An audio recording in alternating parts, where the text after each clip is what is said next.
Magandang hapon! Kumusta po? Narito po ulit ang update natin para sa lagay ng ating panahon ngayong hapon po ng September 23, 2024 na kung saan sa ngayon po ay tuluyan na nakalayo ang habagat dito po sa ating kalupaan.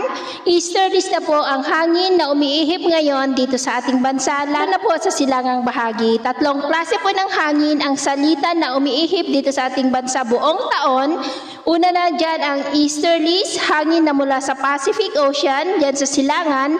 Buong taon po yan na umiihip dito sa ating bansa. Nawawala lamang po yan kung may mas malakas na weather disturbance, gaya po ng bagyo o kung malakas ang bugso ng habagat na umiiral sa buwan po ng June hanggang September at ang amihan na umiiral naman sa buwan ng Oktubre hanggang po sa mga unang linggo ng Abril. Pero sa pag-iral po ng amihan at habagat, umiihip pa rin ang easterlies kung nagkakaroon po ng tinatawag na monsoon break.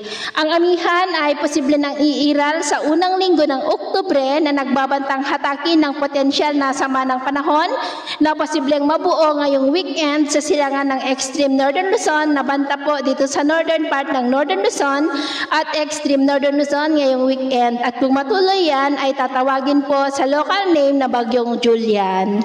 At ito nga po pinapakita ng forecast model natin pong ginagamit hanggang po sa susunod na 2 linggo. At sa lagay ng ating panahon, ngayong hapon dahil sa mga localized thunderstorm, ay mula po ang kalangitan with isolated rains sa Ilocos Region, Cordillera, ilang bahagi ng Cagayan Valley, ilang bahagi lamang po ng Central Luzon, Metro Manila, Cavite, Camarines Provinces, Legazpi, Sorsogon, ilang bahagi ng Mindoro, Antique, Iloilo, Negros, Cebu, ilang bahagi ng Bohol, Leyte, Samar Provinces, Sulu Archipelago, Zamboanga Peninsula, Northern Mindanao, Caraga, Davao Region at Sorsogon. At mamayang gabi ay may tsansa pa rin ng mga isolated rains sa ilang bahagi ng ating bansa, lalo na po dyan sa may Mindanao, ilang bahagi ng Northern at Central Luzon, kaya mag-ingat pa rin po tayo sa mga banta pa rin ng mga pagbaha at pagguho ng lupa.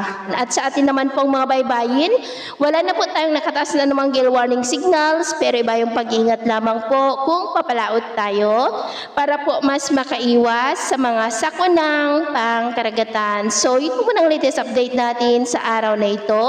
At ako po muli si James na nagsasabing sa kahit anong pagsubok po na darating sa ating buhay, huwag na huwag po tayong mawawalan ng pag-asa. Thank you and God bless!